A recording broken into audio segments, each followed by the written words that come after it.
Uh, yeah, good morning, everyone. We have already come across the introduction of the concepts regarding the first module. We have been spoke about what is information, what is the importance of information storage, and we have also seen the information storage management. Right, and today we'll be discussing right here. The first one is a digital universe. Right, we have seen that as this is a 21st century, and where we are looking into the concepts and where information that we have been creating is at a very faster rate, and when we have been creating it, so please remember that the data is very much important, right? And now when we have been talking about this information is becoming very much critical for each and every person. The second point, he tells that when we are into the information world, it is like we are dependent on that one. So we are behind something called as on demand, right? For example, is just when you open any web page, you want the web page to be loaded very fast, right? And when you open your email, then the operations should be taken very fast. When you want to download any images, so you want the images to be downloaded very fast, right? So that means each and every time the network has to be available for you. I can say the information has to be available for you, and it is on command. So when anytime I give the command for fetching the information, then automatically the information has to be provided. For example, you are sharing the images over the WhatsApp, right? At that time, what happens? You have been looking for the information, it has to be transferred very fast, right? So this is on command. I say that it has to be shared at this particular point, then the information has to be shared, right? Now the point comes is like whenever I am requesting for any data, right, it is on demand and on command it is available. Now the point is, how do I manage this information? Right, so the managing of the information is a very big challenge, especially when it comes that I need to store that information, I need to protect the information, I need to optimize. That means how best I can store that one and it is made available for the people, right? So the first one we have been talking about the information storage. So the first information storage, the first point comes is data. Now what exactly the data is? The data is nothing but it's a collection of the raw facts from which the conclusions may be drawn. Yeah, right. Now when I'm been saying here the raw facts, it can be of any type. Okay, you can see here there is an image, right, where we are getting the information from video, we are getting the information from photos, we are getting the information from book, we are getting the information from the letters. Now all this information has to be converted into the digital data, right? Now when I'm been talking about this digital data, to whom all this information is being needed, right? So this comes to the point, this comes to the point when this data is especially needed in the individuals and for the business people, right? Now business people, how is it useful for them, and for individuals how is it useful? Now the point comes over there. Now when we have been seeing this one, businesses hope everyone does online shopping based on your interest, and all the information is provided every time, right? You're looking for some new varieties, you're looking for the brands, then how will the computer know that yes, this is your choice, right? So the data is being collected, it is being stored based on your need. Okay, the next one is data is converted into a more digital data. Now when I'm been saying a digital data, where you can just only see the data but you can't touch that data. Right. Now, why is it becoming all digitalization? Everyone talks about the digitalization. Why is it being needed? Now, the factors that is being affecting here is first, increase in data processing capabilities.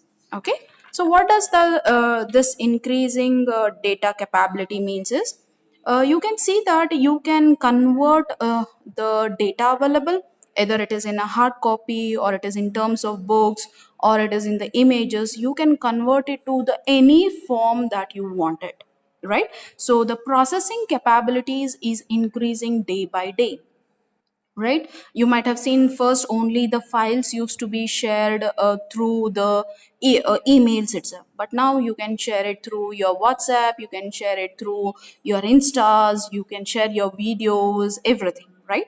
Then he tells the lower cost of the digital storage. This is a very important point because the storage is a very big headache for any people. For example, I'll ask you is, how much is your laptop storage, right? You can be having either 1 terabyte. So when it is 2 terabytes, again you have to pay the extra money. Okay, so that is not your headache. So he tells here for the company people, the cost is the storage cost is more. But for us, we don't have to store anything. Everything is uploaded in the clouds. So are you going to buy any cloud? No, it is freely available for us. So that is not a headache. And the third one he tells is affordable and faster communication technology, right? Here, whenever I want to transfer the information or I want to send it, it is very faster, right? For example, still you might have seen there is a post office in every city, right? You go, you put a letter and it goes for after 3 days or 4 days or 5 days, right? But we people are like, we want everything instant, right? And it is at a very faster speed also we want. So as soon as I put, I should get the order, right? Even the online delivery also, like Amazon, 5 days, 6 days, we are very eager to get that one.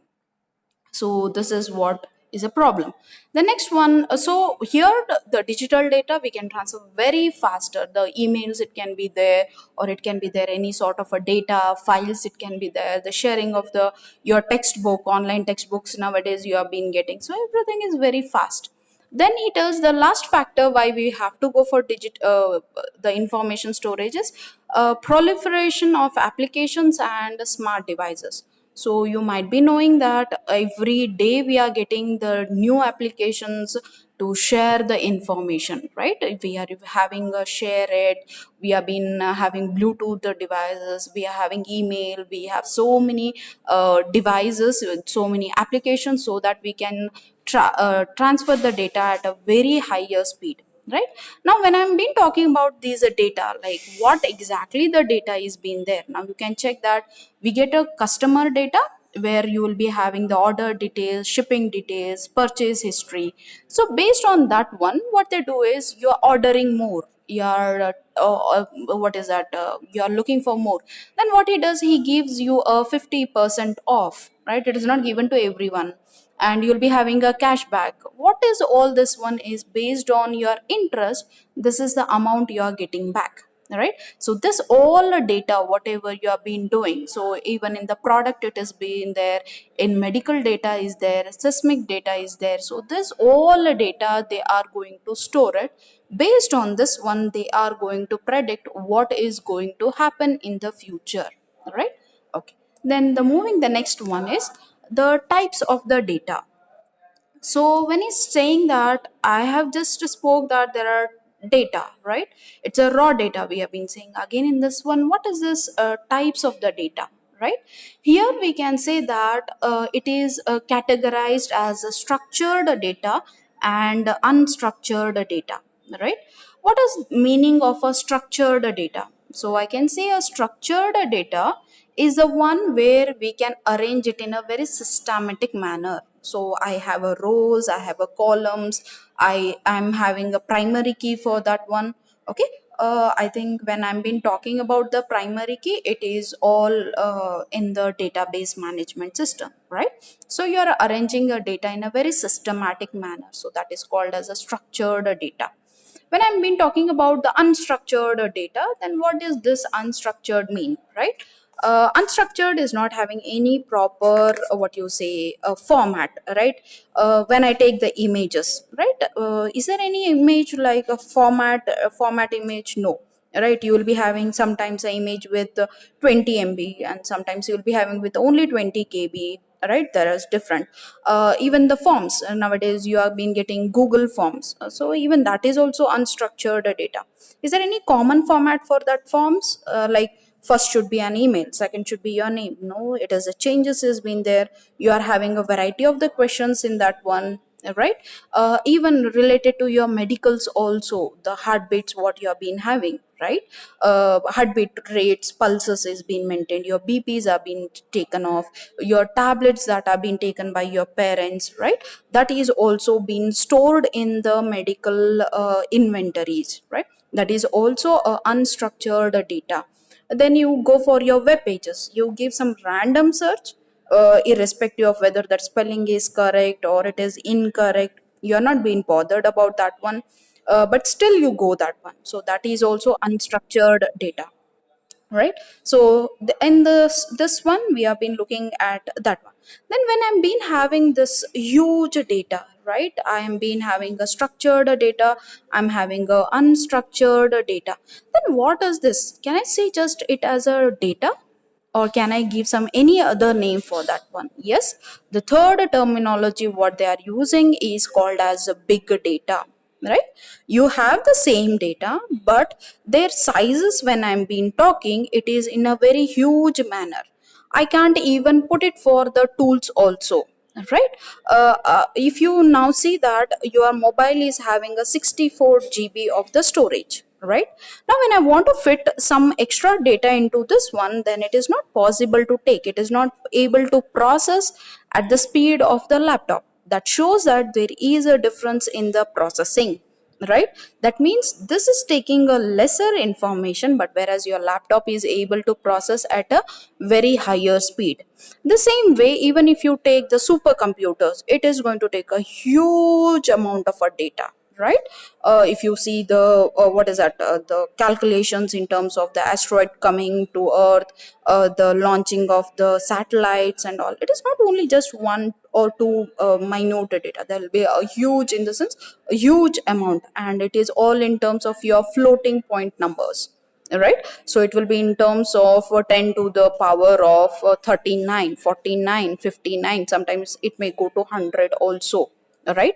When if it, that is the case, then your I think you all are having a scientific calculator, which is only just 10 to the power of, I think, hardly 20 or 30 numbers it takes, but after that it gives you an e, right, exponential value. So that is all the big data. So now we have been having this. Now using all these data itself, it has been populated as videos, images, email that has been exchanged on the social, and using the social media you have been exchanging the various videos, right? And you are sharing the stories on the instas, and how it is all being processed. So based on that one, it is going to give you the information. So this is big data. Now based on this one big data, so what exactly it is going to consist of? So we can say that there are multiple locations where you can store that one. There is a huge data, as I've been said it. There are what you say, how do you store that one, and who are the users who are going to buy that one, right? So these all the things have to be taken care in the big data, right? So based on this one big data, hope you might have heard a tool called as a Hadoop tool, which has been working on this big data itself, right? When you go for medical, right, in medical field, there is a enormous form of the data, right? You can't even imagine, because human body is having the numerous factors, numerous features, that all has to be processed. It is just only a single patient I'm been talking. Now think, if when it is a huge patients, like billions of the people, then where their data has to be stored, it has to be processed, right? So at this time, this big data, their tools are going to help us, right?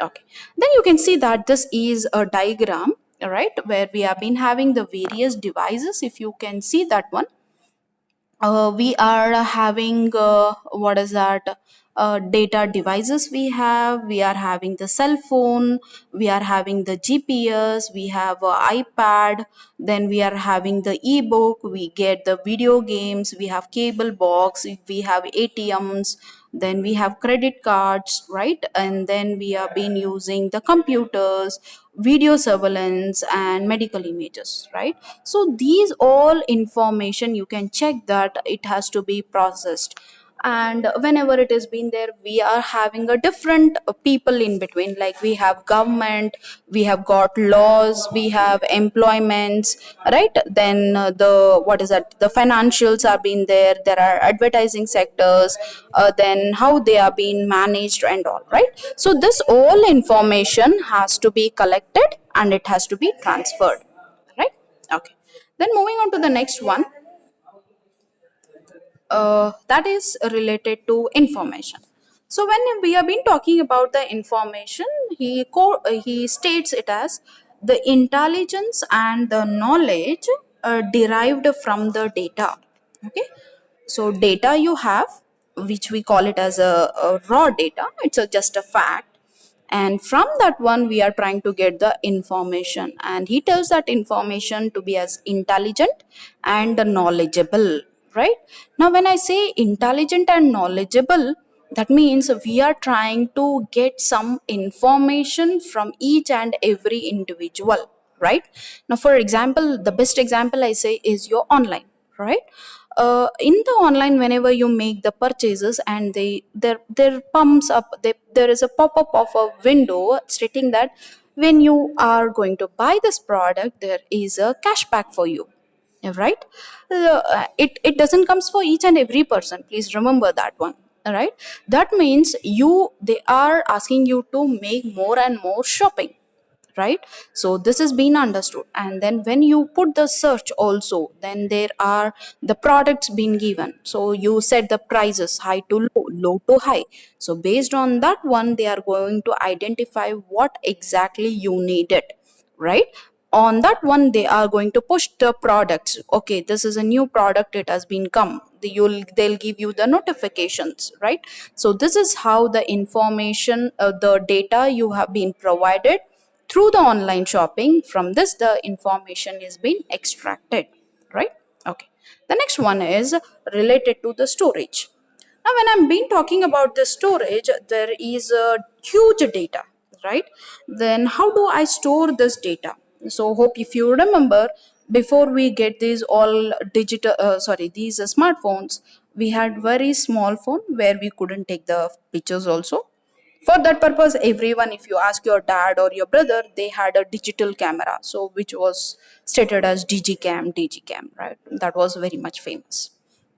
After that, when we started getting these cell phones with the very smart cell phones where we can take the pictures, edit it and all, now everything is in terms of your pen drives, you can take it, your mp3 players have been there, right? So this is how the data evolution been started, right? We have DVDs, we have the hard disk, right? Then when we didn't had the hard disk was not enough, I think you might have seen the people carrying the external hard disk also, right? So this is only limited to the people, but how about the business? So over there, there is a huge data to be stored. So how they are going to store it? They are going to use some tape libraries, they are using some servers and all, right? Okay, now when I'm been talking about this storage everything, so your subject is also regarding this storage itself. So what is that storage? How do we store it, the information? How is the evolution of the storage being started? So remember, it is all from the trial and base. So from the basic it has been started, right? So what the first earlier methods were they used is, the first one is server centric storage architecture. What they used to do is, for one particular department they had one particular storage unit, right? The second one, they used to use another server. The third department, they used to do use the another server.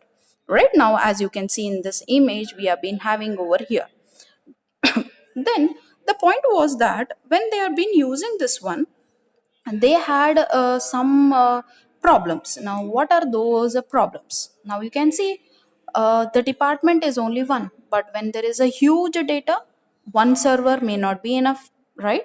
the capacity has to be increased, and even the maintenance also is a bigger problem, and we have to make sure it is being protected.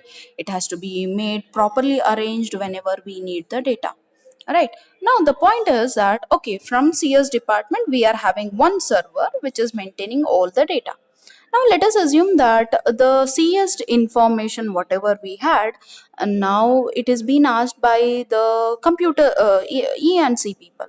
That time we can't share that one because it is restricted one server to the one department, right? So it is very much difficult to extract the information from the computer science. So for this purpose, the second one, what you say, the second architecture what has been come is called as information centric storage architecture. Now you can see that we have a server 1, right? And then we have the another server 2, right? You can check here. We have server 3, and that is all done into one particular thing called as a storage area network, and we are having here storage devices, right? So from this storage devices the information is fed by to any of the server, right? It can be taken by any of the server. For example, this is your department 1, the server, the data will be stored over here. Now server 2 and server 3, if they want the information they can extract from here, right? So this form of the information centric storage architecture is usually adapted in the companies and all, because each and every day so many huge lines of the code will be developed, right? Now we can't say that I am not going to share, it is available in my laptop, I can't share that one. So what they do is usually they will be connected to the server, it will be stored in the storage devices, the manager can take it, the team lead can take it, or any of the employee can access that one. So this is how the information is being stored, right? The next one he's been talking about is what are the advantages of this one. Yeah, very much advantage, because I can say that it can be the data can be fetched at any point of time, right? Not and it is available all the time. There is no need for me to be dependent on anyone, and it is easier and cost effective because I can get connected to anyone anywhere, and it is easy to protect. Only just I have to maintain the central database where I'm having that one, right? Okay. Now coming on to the next one is a data center infrastructure. Right, we have seen just before some diagrams what is that data center. Now what exactly is involved in this data center, right? You can check in this data center that we are having the application to run the application what we needed. We want database management system where we can store, you can check here, there is a disk here being there storing all the data. And then we have a host or computer, you can check here, the client has been there, and we need a network. Please don't forget that whenever I have to store the information from the client, it has to be stored. For that I need a network, right, to transfer the information. And as usual we have the storage, right? Here the storage is being there, and it is being stored. Whenever you want you can get it back, and it is being transferred to the various disks at that same time. Now you can ask, madam, what's the difference between the storage and the database management system? Very simple. A database management system, when I'm been saying whatever the data you store it, right, it has to be maintained properly. That means it has to be structured properly. That means what is the rows, what is the column. I think you might have been seen that there will be a excel sheet generated when anytime you store the information, like it can be your name, age, right, at what time you have been done, right, what is the particular questionnaire is, what you have been answered, right? So this all will be stored in a particular manner itself. Now you can see in between we have here, whenever you have been accessing, here is your database. Whenever you access the information, it is being provided to you in a very structured manner, all right? You just, but if you observe it very carefully, when you give it in the Google, right, you get it as a still unstructured, you're not getting exactly the answer, right? So that is what's the difference between your structured data and your unstructured data, right? Okay. The next one is What are the key characteristics of this data center? Why we need to have this data center? The first one he tells is a performance, right? Hope you people know that performance, because you need to get the data at any point of the time. All right, that is the performance it's giving you. Data integrity, there is not even a single change in the data. Whatever I make the changes has to be updated, and it has to be given at any point of the time. I change it and the another person is not getting that copy, then there will be huge loss. Availability, anytime, anywhere, the information should be available. For example, I'll ask you the stock exchange. You can see that there is a lot of the stock exchange going on. There is a lot of inflow of money in that one. Every second they invest that money, and that information has to be available, right? They can't say that chalo server down ho gaya, हम 20 minute के बाद apply करेंगे. No, that is not at all what is it, feasible. The next comes is security. Yeah, in data center we need to provide security, because even one data or even one minute of the piece of information is gone, then the company has to face a lots of losses, right? Please, if you become a network administrator or a database management administrators or anything, please make sure the security matters a lot. Please never share your credentials with anyone, right? And at that same time, the capacity also, right? The capacity, the scalability almost means the same over there. The scalability, either you can shrink the data centers or you can increase the data centers.